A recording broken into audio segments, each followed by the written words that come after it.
Today we are going to watch the movie recap of one of the best-selling Chinese movies of all time called Dying to Survive, which is based on a true story.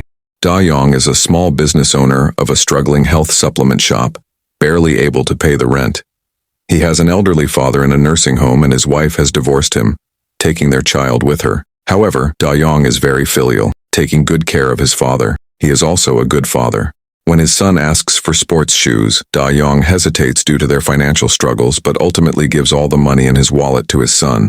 His ex-wife wants to take their son abroad and promises Da Yong some money, but Da Yong is unwilling. Da Yong's brother-in-law, Cao Zheng, is a police officer who sees Da Yong as a scoundrel. One day, a neighbor introduces him to a man named Lu Shuyi, a leukemia patient. Lu Shuyi hopes Da Yong can help him bring back some medicine from India, explaining that domestic drugs are too expensive for patients. In India, they only cost 2,000 yuan a bottle and are just as effective. This presents a huge business opportunity, but smuggling is a serious crime, and with the price difference being 20 times, the risk is even greater. Da Yong initially doesn't plan to do this. Lu Shuyi leaves his contact information, saying he is waiting for the medicine to save his life, and departs urgently. Lu Shuyi's words touch Da Yong slightly, but he just glances at the contact information and disregards it. Da Yong's father collapses in the nursing home, and the doctor informs Da Yong that his father has a vascular tumor, which could be fatal if it ruptures. Da Yong cannot afford the high medical expenses. That night, while drinking alone, he repeatedly thinks of calling his ex-wife, but ends up putting his phone down. Caught between his father and his son, Da Yong has no grand ambitions, he just wants his family to be safe and sound. But this wish becomes a luxury at that moment. Suddenly, Da Yong remembers Li Shuyi's contact information. He runs back to the shop, but finds that the landlord has locked him out due to unpaid rent. He climbs in through the window and finds the business card. After investigating, he confirms that the medicine is fine. Da Yong contacts Lu Shuyi, asking for an advance payment and guarantees that the medicine will sell. He sets off for India, leveraging his past connections to find a generic drug factory. To his surprise, the price he finds is astonishing. The 2,000 yuan is the retail price, the factory's wholesale price is only 500 yuan. Da Yong immediately buys 100 bottles and agrees with the factory that if he sells out within a month, he can become the domestic agent. After returning with the medicine, he and Lu Shuyi go to the hospital and even sell door to door, but no one pays attention. Patients worry it might be fake medicine. At this point, Lu Shuyi remembers a person, Sci-Fi, group leader of a patient support group whose daughter has leukemia. Upon hearing the news, Sci-Fi immediately agrees to help. With her assistance, the medicine sells quickly. While selling the medicine, a young man with yellow hair, Huang Mao, openly tries to steal some. Huang Mao is a rural boy who ran away after learning he had leukemia, not wanting to burden his family. When Da Yong learns of Huang Mao's tragic circumstances, he softens and takes him in to help with the work. The medicine sells out quickly. To secure the agent's status and obtain more drug, Da Yong contacts a pastor who is a patient, and thanks to the pastor's fluent English, he secures the domestic agency. Da Yong's drug business takes off, selling incredibly well, though not cheap for the patients facing exorbitantly priced drug. It's their only lifeline. Patients keep quiet to protect Da Yong. One day, a patient's family approaches Da Yong, claiming that after taking his medicine, the patient has health issues. After thorough inquiries, it becomes clear that the problem is not with Da Yong's medicine, but with fake drugs being sold by a man named Zhang Changlin. Da Yong and his associates confront Zhang at his drug sales meeting, getting into a physical fight and going to the police station to report him for selling fake medicine. Later, Zhang proactively seeks out Da Yong, offering him 2 years' worth of profits for the supply and warning him that this way of selling won't last long. Da Yong disregards Zhang's threats. The next day, as Da Yong is restocking, he receives a call from Zhang warning him that the police are on their way. Sure enough, the police arrive to inspect, and Da Yong narrowly avoids getting caught. At this moment, Da Yong realizes how dangerous his situation has become. It must be said that Da Yong has indeed changed the lives of those around him. Lu Shuyi takes Da Yong home to see his son, sharing that when he first learned of his illness, his child was not yet born, and he had lost all hope.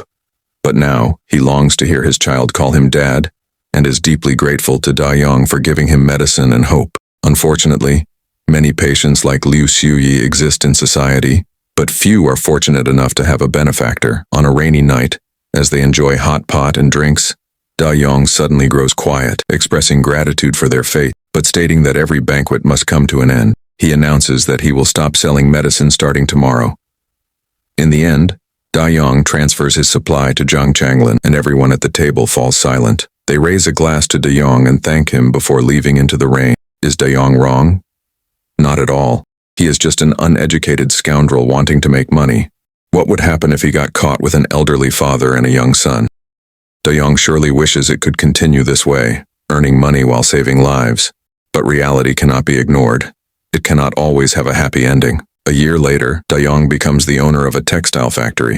One day as he's leaving, Liu Shuyi's wife stops his car, telling him that Liu Shuyi's condition has worsened. Due to Zhang's overpriced medicine, patients have stopped supporting him, leading to police raids. She pleads with Da Yong to help get more medicine, not wanting her child to lose a father. After much thought, Da Yong visits Liu Shui in the hospital and witnesses his suffering. Da Yong feels immense guilt and decides to contact the pastor again, planning to return to India for more medicine. Before he leaves, Liu Shui succumbs to his illness, but smiles at his child before passing. Upon returning to China, Da Yong emerges from Liu Shui's funeral to see many patients looking at him. He decides to buy medicine to help them again, this time selling it for only 500 yuan. His former associates return to help him, and he persuades Huang Mao to shave his head and return home.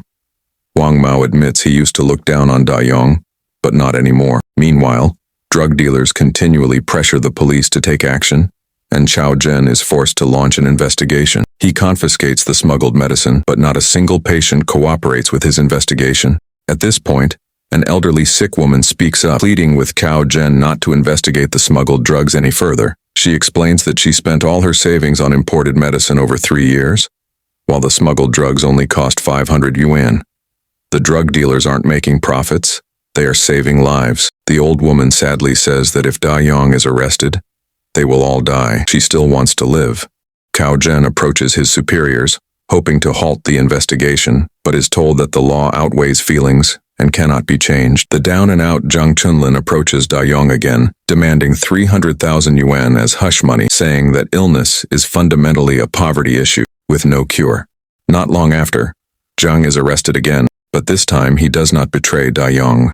Chao Zhen finds the recording of Da Yong's testimony against Zhang from earlier and investigates Da Yong but finds little suspicious. Huang Mao, having cut his hair, plans to return home soon. While transporting medicine, he goes to the bathroom, only to see the security report them. In a panic, Huang Mao rushes back, seizes a car and tries to escape, but in his haste, he is struck by a large truck and loses his life.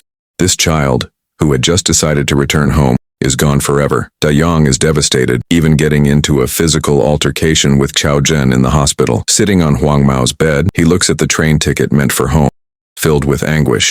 After this incident, Chao Zhen voluntarily requests to stop investigating the case. Under pressure from the pharmaceutical factory, the Indian drug factory is shut down, but Da Yong does not give up. He continues to buy retail drugs from India at 2,000 yuan a bottle and sells them for 500, distributing them nationwide to save countless patients.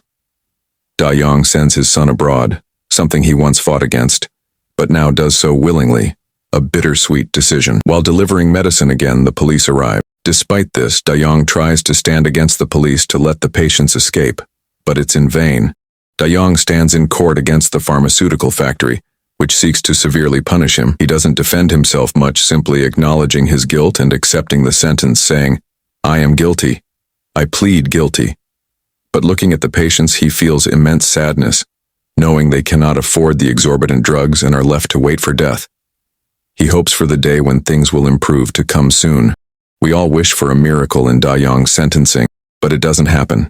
Da Yong is led away, asking Chao Zhen to tell his son that his father is not a bad person. Along the way, patients diahesically brace. Da Yong has helped line the street, removing their masks to bid him farewell. Da Yong glances at the crowd, faintly seeing Huang Mao and Liu Shui among them, with tears in his smiles gratefully. In the end, Da Yong's fate hangs in the balance, leaving us to ponder the ultimate implications of his journey and the lives he touched.